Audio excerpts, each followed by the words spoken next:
बारे में कहूंगी, ना इन जैसा कोई था, ना इन जैसा कोई है, और ना ही इन जैसा कोई हो सकता है। तो आप लोग तैयार हैं? तैयार हैं? तो आपकी भरपूर तालियों में तशरीफ लाते हैं the king of comedy Amanullah. Amanullah. और अमानुल्लाह के साथ, अरे वाह, बहुत सारी ताली। अमानुल्लाह साहब के साथ देने के लिए बहुत सी तालियों में मैं चाहूंगी कि इस्तकबाल करें आफ्ताब अंदर का।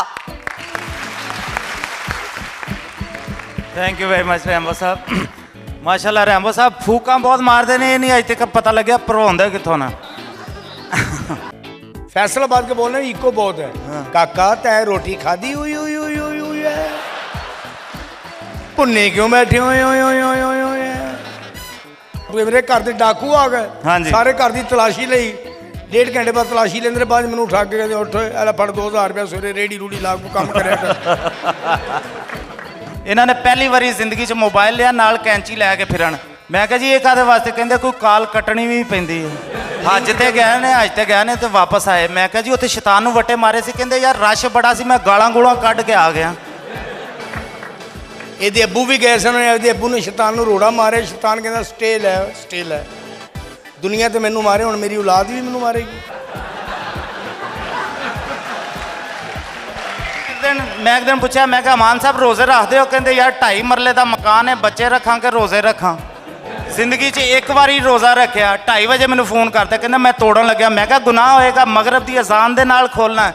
FM फोन कर दिता, उन्होंने कहा क्या सुनेंगे? कहता जी मगरब की अजान सुना दो। आजकल रावलपिंडी में शादियां हो रही हैं, सीज़न है शादियों का।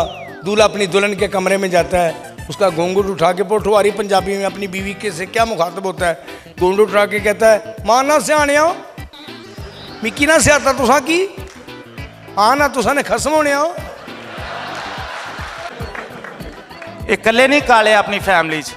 मैं इन्हों के घर गया, इन्हों की एक खाला आई, इन्हों तो किते काली। मैं क्या मान साहब ये कौन है? कहते ब्लैकबैरी। एक इन्हों का वड्डा भरा, वो दोवें हाथ कोई नहीं। मैं क्या ये कौन? कहते हैंड फ्री। एक वड्डा मामा, वो ना हाथ ना लत्तां। मैं क्या जी ये कौन? कहता डड्डू चार्जर। ਇਹਦਾ एक सब तो ਵੱਡਾ ਭਰਾ है, ਉਹਨੂੰ ਫਿਲਸੀਆਂ ਨਿਕਲੀਆਂ, ਉਹਦੇ ਕਮੀਜ਼ ਲਾ ਕੇ ਨਾ ਉੱਤੇ ਮਲਮ ਲਾ ਲਿਆ। ਮੈਂ ਕਿਹਾ ਕੀ? ਕਹਿੰਦਾ ਟੱਚ ਸਿਸਟਮ। एक इन्हों की खाला बिल्कुल कौडू एडिक। मैं क्या जी ये की है? कहते मिस कॉल।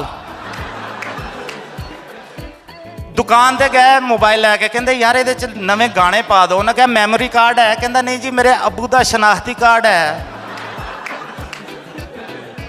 कोई लाख रुपया गिन रहा भी नहीं कह ਇਹੋ ਜਿਹੇ ਕੋਲੇ